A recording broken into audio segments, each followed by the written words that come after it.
며느리는 제게 비싼 옷을 던지며 손빨래를 시켰고 하나뿐인 아들은 애써 저를 외면했죠.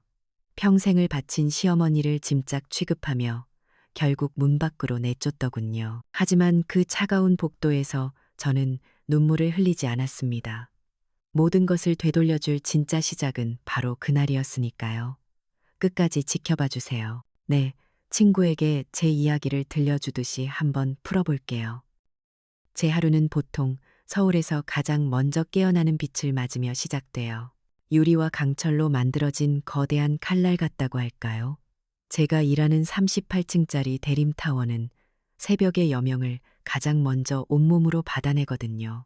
그 서늘하고 푸른빛이 빌딩 전체를 감싸면 저는 이미 허리를 굽혀 거대하고 화려한 로비 바닥을 닦고 있죠. 아무도 없는 텅 빈 공간에 울리는 건 오직 제 고무장갑 낀 손이 대리석 바닥을 스치는 소리, 그리고 가끔씩 울리는 제 작은 기침 소리뿐이에요. 이 넓은 공간을 가득 채운 비싼 대리석보다 제 손에 든 낡은 걸레가 더 익숙한 인생이죠.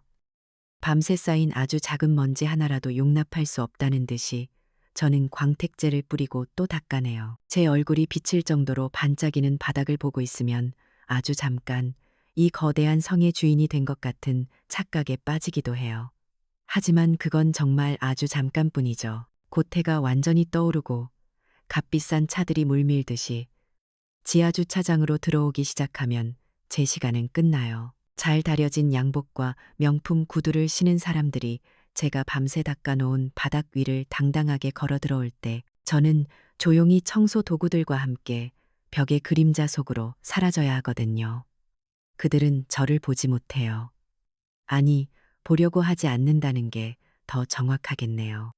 그렇게 고된 하루가 끝나고 퇴근을 위해 강남의 번화가로 나서면 또 한 번 현실의 벽을 느껴요. 화려한 가게들과 인파 속에서 제 낡은 작업복은 이질적인 섬처럼 느껴지거든요. 버스 창밖으로 스쳐 지나가는 테헤란로의 마천루들을 멍하니 바라보다 보면 제가 매일 청소하는 대림타워도 저기 저 불빛들 중 하나라는 사실이 아득하게만 느껴져요. 그리고 버스에서 내려 한참을 걸어 도착하는 곳, 그곳은 제 집이 아니라 아들 내외의 집이죠. 카드키를 대야만 열리는 차가운 현관문, 아무 소리도 울리지 않는 긴 복도를 지나 제게 주어진 작은 방으로 들어갈 때면 대림타워의 화려한 로비보다 이곳이 더 춥고 낯설게 느껴질 때가 많아요.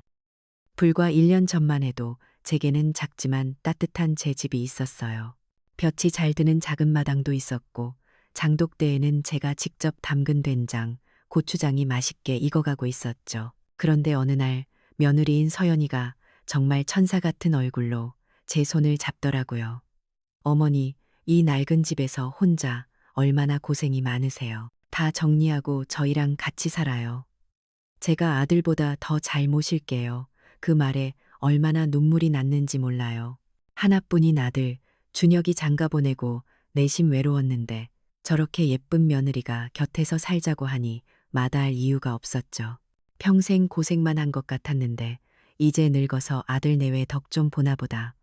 그런 생각에 평생을 바쳐 마련한 집을 헐값에 넘기고 짐을 쌌어요. 그런데 그 달콤했던 말들이 독이 든 꿀이었다는 걸 깨닫는 데는 그리 오랜 시간이 걸리지 않았어요. 이 집에 들어온 순간부터 저는 더 이상 어머니가 아니었거든요. 그냥 돈 안 받는 집안이라는 사람이었죠. 아침에 가장 먼저 일어나 아침밥을 차리고 출근하는 아들 내외의 뒷모습을 보고 그리고 곧바로 설거지와 청소를 시작해요. 그들이 벗어놓은 옷가지를 정리하고 저녁장을 보고 또 저녁 식사를 준비하고 하루 종일 허리 한번 제대로 펴지 못하고 이래도 고맙다는 말 한마디 듣지 못했어요. 오히려 온갖 잔소리와 불평만 돌아왔죠. 특히 제 아들 준혁이, 그 녀석의 침묵이 제 가슴을 가장 아프게 했어요. 서연이가 날카로운 목소리로 제게 핀잔을 줄 때 저는 본능적으로 아들 얼굴을 쳐다봐요. 혹시나 엄마한테 왜 그래 하고 한마디라도 거들어줄까 봐서요. 하지만 준혁이는 언제나 제 시선을 피했어요. 못 들은 척 TV 채널을 돌리거나 스마트폰만 뚫어져라 쳐다봤죠. 아내의 말이 틀리지 않았다고 어머니는 저런 핀잔을 들어도 싸다고 온몸으로 말하는 것 같았어요. 그 침묵은 서연이의 어떤 잔소리보다 더 날카로운 비수가 되어 제 심장에 밝혔어요. 서연이는 겉으로 보기에 정말 완벽한 사람이었어요. 작은 건설 회사를 운영하는데 얼마나 수완이 좋은지 몰라요. SNS라고 하죠? 거기에 들어가 보면 온통 비싼 레스토랑에서 찍은 사진, 해외여행 가서 찍은 사진, 명품 가방 사진들로 가득했어요. 누가 봐도 성공한 젊은 사업가 부부의 모습이었죠. 하지만 저는 알아요. 밤마다 서재에서 들려오는 그들의 심각한 통화 소리를요. 대출 이자 문제, 공사 대금이 밀렸다는 이야기. 그들이 쌓아 올린 성공의 이미지는 사실 위태로운 모래성이었어요. 어쩌면 그래서 더 저를 못마땅하게 여겼는지도 몰라요. 청소부로 일하는 시어머니는 그 완벽한 그림에 어울리지 않는 오점이었겠죠. 집에 손님이라도 오는 날이면 서연이는 아침부터 제게 신신당부를 했어요. 어머니, 오늘 저녁에 중요한 손님들 오시니까 식사 준비만 해주시고 방에 조용히 계셔주세요. 아시겠죠? 마치 제가 부끄러운 비밀이라도 되는 것처럼요. 그럼 저는 하루 종일 정성껏 음식을 만들고 손님들이 오기 직전에 제 작은 방으로 숨어들어야 했어요. 문틈으로 새어나오는 즐거운 웃음소리를 들으며 제가 만든 음식을 맛있게 먹는 사람들의 목소리를 들으며 홀로 차가운 밥을 삼켜야 했죠. 스마트폰도 잘 다룰 줄 모르는 저는 그들이 가족 단톡방에서 무슨 이야기를 나누는지 언제 손님이 오는지도 알지 못해요. 그저 통보를 받을 뿐이었죠. 그렇게 저는 그들의 세상에서 철저히 격리되고 있었어요. 갈등은 그렇게 아주 사소한 것들에서부터 시작됐어요. 제가 온 힘을 다해 하얗게 빛나는 화장실을 청소하고 나오면 서연이는 코를 막으며 말했어요. 어머니, 또 락스 냄새. 머리 아파 죽겠어요. 요즘엔 친환경 세제도 얼마나 많은데 제가 아들 준혁이를 위해 어릴 때부터 좋아하던 된장찌개를 끓이면 한 숟갈 뜨는 둥, 마는 둥 하다가 숟가락을 내려놓으며 말했죠. 음식은 왜 이렇게 짜요? 이러니까 몸에 안 좋은 거예요. 제 모든 행동, 제 평생의 방식이 틀렸다고 지적받는 기분이었어요. 그럴 때마다 속에서 천불이 끓어오르다가도 저는 모든 걸 꾹꾹 눌러 참았어요. 내가 참아야 가정이 평화롭지. 내가 나이가 많으니 젊은 사람들에게 맞춰야지. 그리고 무엇보다 내 아들 준혁이를 봐야지. 내 아들이 저렇게 힘들어하는데 내가 여기서 분란을 일으킬 수는 없지. 언젠가는, 아주 언젠가는 내 진심을 알아주겠지. 그렇게 믿으며 하루하루를 버텨냈어요. 하지만 그 희망이 얼마나 어리석은 것이었는지 저는 곧 뼈저리게 깨닫게 될 운명이었죠. 아들이 알아줄 거라는 그 신락 같은 희망. 그거 하나 붙잡고 버티던 시간들이었어요. 하지만 그 희망이 가느다란 실이 아니라 제 목을 옥죄는 올감이었다는 걸 깨닫는 데는 그리 오랜 시간이 걸리지 않았죠. 서연이의 회사가 어려워진다는 건 이 집안의 공기부터 달라지는 걸 의미했거든요. 밖에서 받은 스트레스, 풀지 못한 분노, 그 모든 것의 화살이 어김없이 제게로 날아왔어요. 예전에는 그저 바늘로 콕콕 쑤시는 정도였다면 이제는 칼날을 휘두르는 것 같았죠. 그날도 서연이는 잔뜩 날이 선 얼굴로 퇴근했어요. 현관문을 어찌나 세게 닫는지 집 전체가 쿵하고 울리는 것 같았죠. 방에서 조용히 책을 읽고 있던 저도 모르게 몸을 움츠렸어요. 아니나 다를까 쿵쿵거리는 발소리가 제 방문 앞에서 멈추더군요. 그리고는 문이 벌컥 열렸어요. 서연이는 손에 들고 있던 값비싼 실크 블라우스를 제 발치에 그대로 내던졌어요. 구겨진 옷가지가 힘없이 바닥에 나뒹구는 모습이 꼭 제 처지 같았죠. 이거 오늘 밤까지 손빨래해 두세요. 그건 부탁이 아니었어요. 아주 뻔뻔하고 당연한 명령이었죠. 제가 잠시 머뭇거리자 서연이는 턱짓으로 옷을 가리키며 말을 이었어요. 세탁기 돌리면 옷 상하니까 꼭 손으로 빠시라고요. 아시겠어요? 그 순간 제 안에서 무언가 툭 하고 끊어지는 소리가 들렸어요.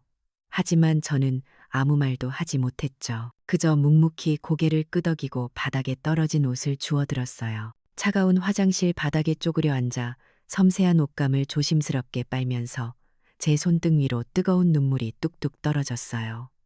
이건 그냥 빨래가 아니었어요. 제 자존심을, 제 남은 인생을 이렇게 박박 문질러 없애는 것만 같았거든요. 그때부터 저를 향한 무시는 일상이 되었어요. 저는 점점 더 이 집안의 유령 같은 존재가 되어갔죠.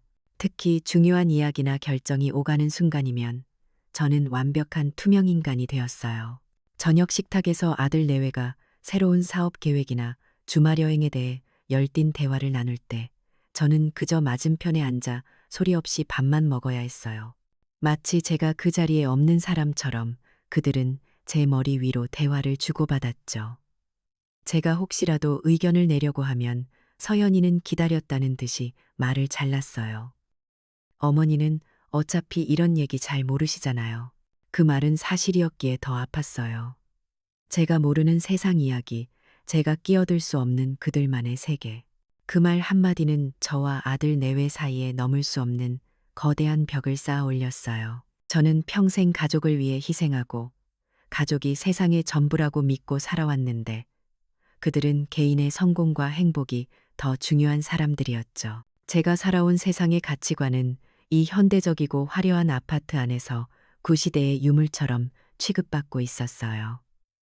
제 모든 것이 부정당하는 기분이었죠. 그리고 마침내 올 것이 오고야 말았어요.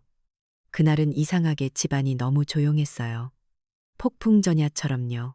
저녁 식사가 끝나고 거실에 앉아 있는데 서연이가 준혁이를 데리고 제 앞에 와서 서더군요.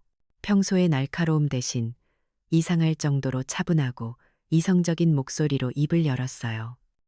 어머니, 저희가 깊이 생각해 봤는데요. 아무래도 저희 부부만의 독립적인 공간과 시간이 필요한 것 같아요. 이게 요즘 살아가는 방식이기도 하고요. 요즘 방식. 그 말로 모든 걸 정당화하려는 속셈이 빤히 보였어요. 부모를 짐짝처럼 내치는 것도 요즘 방식이라고 말하고 싶은 거겠죠. 제 심장이 쿵 하고 내려앉았지만 저는 애써 태어난 척 다음 말을 기다렸어요. 어머니도 이제 저희한테 얽매이지 마시고 어머니 인생을 사셔야죠. 그 위선적인 말에 헛웃음이 나올 뻔했어요. 제 인생을 송두리째 빼앗아 가놓고 이제 와서 내 인생을 살라니요. 그때였어요. 서연이가 현관 옆에 놓여있던 제가 이 집에 처음 들어올 때 들고 왔던 낡은 여행 가방을 가리켰어요. 이미 제 짐이 다 꾸려져 있더군요. 며칠 전부터, 아니 몇 주 전부터 이날을 계획했다는 생각에 온몸의 피가 차갑게 식는 것 같았어요. 이건 순간에 화를 못 이겨버린 일이 아니었어요. 아주 치밀하게 계획된 추방이었죠. 결국 저는 아무 말도 못하고 그 가방을 끌고 집을 나섰어요. 등 뒤로 현관문이 쿵하고 닫히는 소리가 들렸을 때 이상하게 눈물이 나지 않았어요. 차가운 아파트 복도, 센서 등이 깜빡이며 제 초라한 그림자를 길게 늘어뜨리고 있었죠. 저는 잠시 그 자리에 서서 굳게 닫힌 현관문을 노려봤어요. 문의 매끄러운 표면에 비친 제 얼굴은 슬픔에 잠겨 있지 않았어요. 오히려 무서울 정도로 고요하고 차가웠죠. 그 순간 깨달았어요. 아들에 대한 마지막 희망, 가족이라는 이름의 마지막 미련, 그 모든 것이 저 닫힌 문과 함께 산산조각 났다는 것을요. 눈물은 슬플 때나 흘리는 거죠. 제 안에서 들끓는 이 감정은 슬픔이 아니었어요. 이건 분노였고 배신감이었고 그리고 새로운 시작을 알리는 차가운 결심이었어요. 어디선가 희미하게 스마트폰 알림 소리가 들리는 것 같았어요. 아마 서연이었겠죠. 오롯이 우리 둘만의 시간, 재충전. 같은 글을 올리고 있을지도요. 그래요, 이건 끝이 아니었어요. 제 인생의 이막이, 진짜 이야기가 이제 막 시작되고 있었으니까요. 그 차가운 아파트 복도에 선 채로 저는 굳게 닫힌 현관문을 한참이나 바라봤어요. 이상하게 눈물은 나오지 않더군요. 슬픔이라는 감정은 이미 저 문 안에서 아들의 침묵과 함께 제가 되어 사라졌거든요. 대신 아주 차갑고 단단한 무언가가 제 텅 빈 가슴 속에서 천천히 자라나기 시작했어요. 저는 제 낡은 여행 가방을 들고 뒤돌아섰어요. 그곳은 더 이상 제 집이 아니었고 저 역시 더 이상 그들의 어머니가 아니었으니까요. 그날 밤 제가 향한 곳은 남들의 눈에 띄지 않는 강남 한복판의 작고 조용한 비즈니스 호텔이었어요. 제 소유의 여러 건물 중 하나였지만 제 이름이 전면에 드러나 있지 않은 곳이었죠. 아들 내외는 제가 갈 곳 없는 늙은이 신세가 되어 어디 찜질방이나 전전할 거라고 생각했겠죠. 하지만 그들의 얕은 상상력으로는 제 인생의 깊이를 감히 짐작할 수 없었을 거예요. 그때부터였어요. 보이지 않는 손이 움직이기 시작한 것은 서연이의 작은 건설 회사는 사실 대림그룹과의 대형 계약 하나만을 바라보고 위태롭게 버티고 있는 모래성이었어요. 그 계약을 따낼 것이라 확신하고 무리하게 대출을 받아 장비를 사고 사람을 더 뽑았다는 사실을 저는 이미 알고 있었죠. 제 귀에 들어오지 않는 정보는 거의 없었으니까요. 그리고 며칠 뒤 서연이의 회사에 한 통의 이메일이 도착했어요. 대림그룹 법무팀에서 보낸 아주 간결한 통보였죠. 내부 검토 결과 본 계약을 진행하지 않기로 결정하였음을 알려드립니다. 그게 전부였어요. 흔한 이유 설명 하나, 유감의 표시 하나 없었죠. 그 짧은 문장이 서연이의 세상을 어떻게 무너뜨리는지 저는 제 방에서 실시간으로 지켜보고 있었어요. 여의도 증권가에서 정보는 생명과도 같죠. 대림과의 계약이 파기되었다는 소문은 삽시간에 퍼져나갔어요. 바로 다음 날부터 전화가 빗발치기 시작했죠. 대출금을 상환하라는 은행의 독촉 전화, 자재 대금을 빨리 결제해달라는 협력업체의 아우성. 어제까지는 그렇게 살갑게 굴던 사람들이 하루아침에 무서운 채권자로 돌변한 거예요. 서연이는 필사적으로 다른 인맥을 찾아 전화를 돌렸지만 수화기 너머에서는 지금은 좀 곤란하다는 차가운 대답만 돌아왔어요. 이미 대림에서 버림받은 회사라는 낙인이 찍힌 거죠. 그렇게 그녀가 필사적으로 쌓아 올렸던 성공의 탑은 허무하게 무너져 내리기 시작했어요. 모든 것이 자기 뜻대로 되지 않자 서연이는 예전처럼 외부에서 원인을 찾기 시작했어요. 운이 없었다. 나를 끌어줄 인맥이 부족했다. 세상이 불공평하다. 그런 자기 연민에 빠져 허우적거릴 때쯤 저는 두 번째 패를 던졌어요. 업계에 신비로운 소문을 퍼뜨리기 시작한 거죠. 대림그룹의 신임 박 회장에 대한 이야기였어요. 얼굴 없는 회장, 직원들 사이에서는 그녀의 진짜 모습을 본 사람이 아무도 없다는 이야기. 빈손으로 시작해 이 거대한 그룹을 일군 입지전적인 인물이지만 여전히 현장의 목소리를 가장 중요하게 생각한다는 이야기. 특히 가장 낮은 곳에서 일하는 사람들의 말에 귀를 기울인다는 소문은 아주 그럴듯하게 포장되어 퍼져나갔어요. 물론 그건 제가 수십 년간 실제로 해온 일이기도 했어요.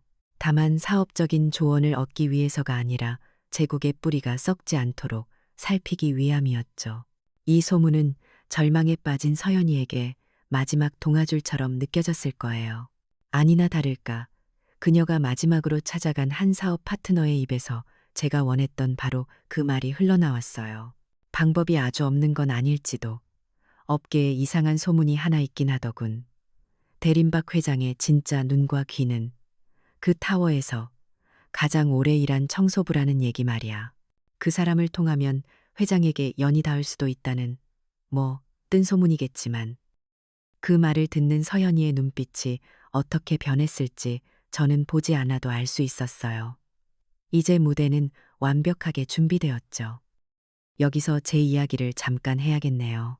지금으로부터 30여 년 전, 저는 갓난아기였던 준혁이를 업고 대림타워의 청소부로 처음 일을 시작했어요. 사고로 남편을 잃고 가진 것 하나 없던 젊은 과부에게 세상은 냉혹했죠. 하지만 저는 좌절하지 않았어요. 남들보다 1시간 먼저 출근하고 1시간 늦게 퇴근하며 닥치는 대로 일했어요. 저는 그냥 바닥만 닦은 게 아니었어요. 저는 빌딩 전체를 읽고 있었죠. 어느 부서가 가장 늦게까지 불이 켜져 있는지, 어떤 상사가 직원들의 존경을 받는지, 불필요한 비용이 어디서 새고 있는지 제 눈에는 모든 것이 보였어요. 그렇게 악착같이 돈을 모아 작은 청소용품점을 냈고 그 다음엔 청소용역 회사를 차렸어요. 대림타워의 내부 사정을 꿰뚫고 있었기에 제 회사는 빠르게 성장했죠. 결정적인 기회는 IMF 외환위기 때 찾아왔어요. 모두가 쓰러질 때 빚 없이 알뜰하게 운영하던 제 회사는 굳건했어요. 저는 그때 부실해진 기업들을 헐값에 사들이기 시작했어요. 작은 경비회사, 급식업체, 그리고 마침내 대림타워를 지었던 바로 그 건설사가 부도났을 때 저는 제 모든 것을 걸어 그 회사를 인수했어요. 그렇게 저는 그림자 속에서 아무도 모르게 대림의 주인이 되었어요. 제가 청소부 일을 그만두지 않은 이유는 단 하나예요. 제 시작을, 제 뿌리를 잊지 않기 위해서. 그리고 이 거대한 빌딩의 가장 낮은 곳에서 묵묵히 땀 흘리는 사람들이야말로 진짜 주인이라는 사실을 늘 기억하기 위해서였죠. 다시 현재로 돌아와 볼까요? 저는 더 이상 낡고 비좁은 호텔방에 있지 않아요. 저는 지금 대림타워 38층 서연이가 그토록 들어오고 싶어 하던 바로 그 회장실에 앉아 있어요. 거대한 통유리창 너머로 서울의 야경이 보석처럼 펼쳐져 있네요. 제 앞에 거대한 벽면 스크린에는 빌딩 곳곳에 CCTV 화면이 분할되어 떠 있어요. 저는 그중 하나 1층 로비 화면을 확대했어요. 화면 속에는 초조한 얼굴의 서연이가 보여요. 그렇게 오만하게 걷던 그 대리석 바닥 위에서 지금 그녀는 어쩔 줄 몰라 하며 서성이고 있었죠. 경비원에게 다가가 무언가 다급하게 묻는 모습이 애처롭기까지 하네요. 자신을 내쫓았던 바로 그 시어머니를 이제는 회장의 눈과 귀라는 마지막 희망으로 찾아 헤매고 있는 거죠. 저는 따뜻한 차를 한 모금 마셨어요. 아주 차갑고 고요한 미소가 제 입가에 번졌어요. 그래, 그렇게 필사적으로 찾아보렴. 네가 그토록 무시하고 경멸했던 그 그림자를 어디 한번 내 발로 찾아와 보렴. 사냥감이 제 발로 덫을 향해 걸어 들어오는 모습을 지켜보는 사냥꾼처럼 저는 그저 조용히 그녀를 내려다보고 있었어요. 38층 제 사무실의 거대한 화면 속에서 며느리 서연이는 길 잃은 짐승처럼 1층 로비를 헤매고 있었어요. 불과 며칠 전까지만 해도 저 로비의 주인인 양 오만하게 걷던 모습은 온데간데 없었죠. 절박함의 낯빛은 창백해졌고 늘 꼿꼿하던 어깨는 축 처져 있었어요. 저는 따뜻한 차를 한 모금 마시며 그 가련한 사냥감의 마지막 발버둥을 조용히 지켜봤어요. 서연이는 지푸라기라도 잡는 심정으로 청소부들을 붙잡기 시작했어요. 복도에서, 화장실 입구에서, 휴게실에서 마주치는 작업복 차림의 직원들에게 다가가 말을 걸었죠. 하지만 그녀는 몰랐을 거예요. 그곳에서 일하는 모든 이들이 저를 박 회장님이 아닌 수십 년간 함께 땀 흘린 동료 박 여사님으로 부른다는 사실을요. 제가 어떤 사람인지, 어떤 대우를 받았는지 가장 가까이서 지켜본 사람들이었죠. 제가 미리 언지를 해둔 덕분에 그들은 하나같이 약속이라도 한 듯 딴청을 부리거나 모른다는 대답으로 일관했어요. 서연이가 아무리 다그쳐 물어도 그들의 표정에는 미동조차 없었죠. 자신이 무시하던 사람들이 자신을 무시하자 서연이의 얼굴은 당혹감으로 일그러졌어요. 결국 그녀는 가장 경멸하던 방식을 쓰더군요. 젊은 미화원 한 명을 구석으로 불러내 지갑에서 두툼한 현금 봉투를 꺼내줬어요. 제가 CCTV 화면을 확대해서 보니 그 미화원은 제가 예전에 딸 학비를 남몰래 보태주었던 바로 그 아이였어요. 아이는 서연이가 내민 돈 봉투와 그녀의 얼굴을 번갈아 쳐다보더니 아무 말 없이 고개를 젓고는 돌아서 버렸죠. 돈이면 모든 것이 해결될 거라 믿었던 서연이의 세상에 처음으로 균열이 가는 순간이었을 거예요. 서연이가 1층에서 헛수고를 하는 동안 저는 저만의 방식으로 동맹을 확인하고 있었어요. 화려한 회장 전용 엘리베이터가 아닌 낡은 서비스 엘리베이터를 타고 지하로 내려갔죠. 제 손에는 서류 가방 대신 직원들과 나눠 마실 따끈한 캔커피가 담긴 비닐봉지가 들려 있었고요.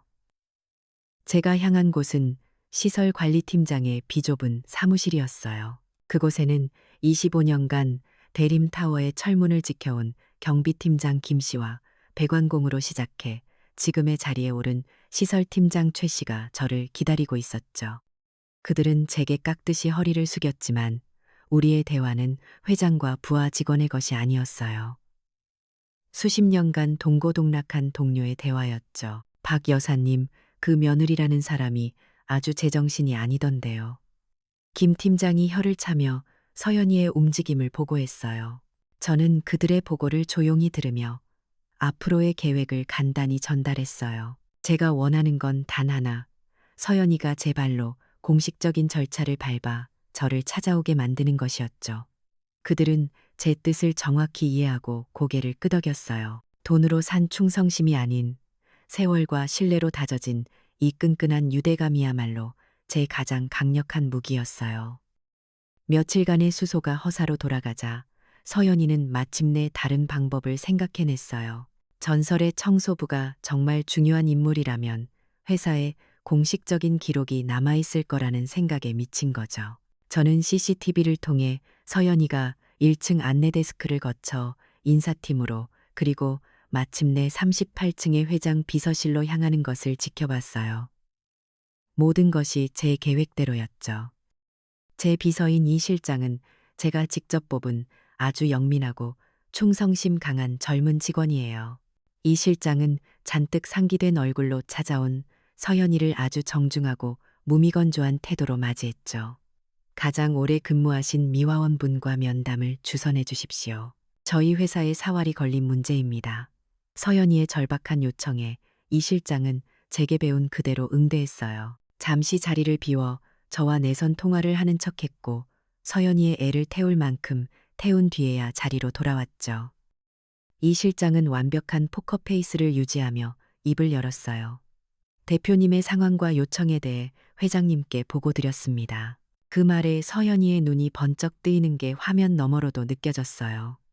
회장님께서는 저희 회사의 가장 오래된 직원의 안위에 대해 늘 깊은 관심을 가지고 계십니다. 그래서 대표님을 위해 특별히 직접 시간을 내주시겠다고 하셨습니다. 그 순간 서연이의 얼굴에 떠오른 감정은 충격, 그리고 이내 터져나오는 광적인 희망이었어요. 그녀는 자신이 회장과 직접 만나게 되었다고 착각했겠죠. 회장의 주선으로 전설의 청소부를 만날 수 있게 되었다고요. 덫은 완벽하게 놓였고 사냥감은 제 발로 그 안으로 뛰어들었어요. 면담 날짜가 잡힌 그날 밤 저는 제 개인 숙소의 옷장 앞에 섰어요. 옷장 안에는 회장의 품격에 맞는 값비싼 맞춤 정장들이 즐비했지만 제 눈길은 그곳에 머물지 않았죠. 저는 옷장 가장 구석에 걸려있는 수십 년간 제 몸의 일부나 다름없었던 낡은 회색 미화원 유니폼을 꺼내들었어요. 그리고는 낡은 다리미에 물을 채워 유니폼의 구김 하나하나를 정성껏 펴기 시작했어요. 치익 소리를 내며 뜨거운 증기가 피어오를 때마다 제 마음속에 차가운 분노와 슬픔도 함께 벼려지는 것 같았어요. 이것은 단순한 옷이 아니었어요. 제 지난 세월이었고 제 자존심이었고 그리고 내일의 전쟁을 위한 갑옷이었죠. 반듯하게 다려진 유니폼을 옷걸이에 걸어두고 바라보는데 제 마음은 놀랍도록 평온했어요. 이제 전설이 그를 찾아 헤매던 어리석은 자를 만날 시간이었으니까요. 결전의 날 아침이 밝았어요. 저는 그 어느 때보다 일찍 일어나 밤새 정성껏 다려둔 낡은 회색 유니폼으로 갈아입었죠. 사람들은 제게 왜 회장다운 옷을 입지 않느냐고 물었지만 이게 바로 저 자신이니까요. 이 옷은 제 수십 년의 땀과 인내, 그리고 결코 꺾이지 않았던 제 삶 그 자체였어요. 저는 약속 시간보다 한참 먼저 38층의 회장실로 향했어요. 그리고는 제 거대한 책상 의자에 앉아 문이 아닌 창밖을 바라보며 등을 돌리고 앉았죠. 제 발 아래로 제가 평생을 바쳐 일군 도시 서울이 장난감처럼 펼쳐져 있었어요. 심장은 놀랍도록 차분했죠. 곧이어 무겁고 거대한 문이 열리는 소리가 들렸어요. 또각거리는 하이힐 소리, 한껏 멋을 낸 최고급 정장 차림의 서연이가 방 안으로 들어서는 게 느껴졌지만 저는 돌아보지 않았어요. 그녀가 제 뒤에 서서 얼마나 초조해하고 이 어색한 침묵 속에서 무슨 말을 먼저 꺼내야 할지 몰라 얼마나 안절부절 못하는지 저는 손바닥 보듯 훤히 알고 있었죠. 아마 저를 구석에 초라하게 서 있는 늙은 청소부쯤으로 생각하고 두리번거렸을 거예요. 제가 길고 긴 침묵을 깨고 입을 열었을 때 제 목소리는 조금도 떨리지 않았어요. 앉으시죠. 제 목소리라는 걸 알아차렸을까요? 익숙하지만 어딘가 다른 싸늘한 권위가 실린 그 목소리에 서연이의 숨소리가 순간 멈칫하는 게 느껴졌어요. 그녀는 잠시 머뭇거리다가 제 맞은편 의자에 조심스럽게 앉았어요. 저는 그때서야 아주 천천히 제 의자를 돌렸어요. 서연이의 얼굴에 떠오른 표정을 저는 아마 평생 잊지 못할 거예요. 처음에는 disbelief, 무슨 상황인지 이해하지 못하는 혼란, 그리고 곧이어 현실을 부정하려는 필사적인 몸부림, 마지막으로 모든 것을 깨달았을 때의 새하얀 공포. 그녀가 그토록 찾아 헤매던 전설의 청소부가 자신이 벌레처럼 무시하고 내쫓았던 시어머니라는 사실을 마주한 그 얼굴을요. 그녀의 입술이 파르르 떨리며 간신히 뱉어낸 한마디. 뭐니? 그건 거의 비명에 가까운 속삭임이었어요. 저는 그녀의 눈을 똑바로 쳐다보며 아주 또렷하고 차가운 목소리로 정정해 주었죠. 박 회장입니다. 그리고 잠시 말을 끊었다가 쐐기를 박았어요. 적어도 이 자리에서는 그렇게 부르셔야 할 겁니다. 그 순간 서연이의 세상이 무너져 내리는 소리가 들리는 것 같았어요. 그녀는 아무 말도 하지 못하고 그저 저를 멍하니 바라보았죠. 저는 그녀가 충격에서 헤어나올 시간을 주지 않았어요. 지난 세월 동안 제가 당했던 서름을 차곡차곡 되돌려줄 시간이었으니까요.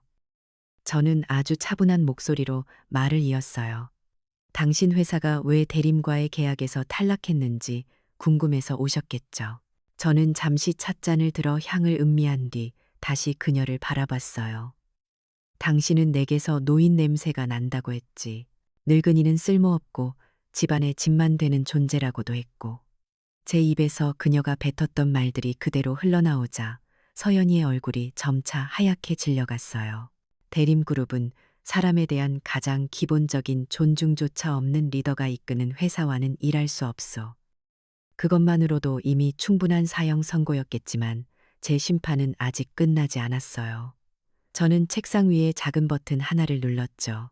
그러자 제 뒤편에 거대한 벽면 스크린이 소리 없이 켜졌어요.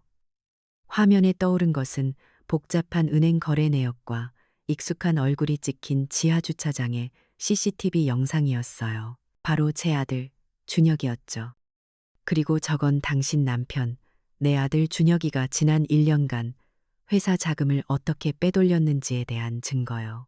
화면 속에는 준혁이가 의문의 계좌로 거액의 돈을 송금하는 내역과 법인카드로 명품을 사들이고 유흥업소에서 결제하는 모습이 적나라하게 담겨 있었어요. 서연이는 이제 숨쉬는 법조차 잊은 사람처럼 화면과 저를 번갈아 쳐다봤어요. 저는 마지막 확인 사살을 했죠. 당신 남편은 오늘 아침부로 해고됐습니다. 그리고 이 자료는 곧바로 검찰로 넘어갈 겁니다. 그제야 서연이는 와르르 무너져 내렸어요. 그녀는 의자에서 그대로 바닥으로 스르륵 주저앉아 어린아이처럼 목 놓아 울기 시작했죠. 회사, 남편의 직장, 명성, 그리고 미래까지. 그녀가 그토록 집착했던 모든 것이 단 몇 분 만에 신기루처럼 사라져버린 거예요. 그녀는 제 발치로 기어와 제 다리를 붙잡고 애원하기 시작했어요. 어머니, 제가 다 잘못했어요. 제발, 제발 한 번만 용서해 주세요. 네. 저는 그 손을 조용히 뿌리쳤어요. 그리고 자리에서 일어나 창가로 걸어가 그녀에게 등을 보였죠. 제가 내쫓겨나던 그날 밤, 그녀가 제게 등을 보였던 것처럼요. 발 아래 펼쳐진 도시를 내려다보며 저는 그녀가 아닌 제 자신에게 말했어요. 이건 복수가 아니오. 당신들이 저지른 행동에 대한 당연한 결과일 뿐이지. 제 목소리는 더없이 평온했어요. 나는 오늘부로 당신들과의 모든 인연을 끊겠소. 사업적으로도 가족으로서도. 저는 책상에 인터폰을 눌러 보안팀을 호출했어요. 서연이의 처절한 울음소리를 뒤로 한 채 저는 단 한 번도 뒤돌아보지 않았어요. 이것은 잔인한 복수가 아니었어요. 빼앗겼던 제 존엄을 되찾는 가장 정의로운 심판이었으니까요. 보안팀 직원에게 이끌려 며느리가 질질 끌려나가던 그 순간 제 마음속에 남아있던 마지막 분노의 불씨마저 차갑게 꺼져버렸어요. 38층 회장실의 거대한 창문 앞에 홀로 서서 발 아래 도시를 내려다보는데 이상하게도 통쾌함보다는 깊은 평온함이 밀려왔죠. 수십 년간 저를 짓눌러 왔던 모든 억압과 서름이 씻겨 내려간 기분이었어요. 그 후 몇 달의 시간이 흘렀어요. 제 아들 준혁이는 제 변호사의 도움으로 다행히 실형은 면했지만 횡령한 돈을 모두 갚고 사회봉사 명령을 받았다는 소식을 들었어요. 서연이의 회사는 당연히 파산했고 그들이 살던 강남의 화려한 아파트는 빚잔치 끝에 다른 사람의 차지가 되었죠. 지금은 서울 변두리의 작은 원룸에서 서연이가 식당 일을 하고 준혁이가 건설 현장에서 막노동을 하며 겨우 입에 풀칠만 하고 산다고 들었어요. 그들이 그토록 경멸했던 땀 흘려 돈을 버는 삶의 무게를 온몸으로 배우고 있는 셈이었죠. 그러던 어느 주말이었어요. 제가 평소에 마음을 정리하러 가끔 들르던 서울 근교의 작은 절에 그 두 사람이 저를 찾아왔더군요.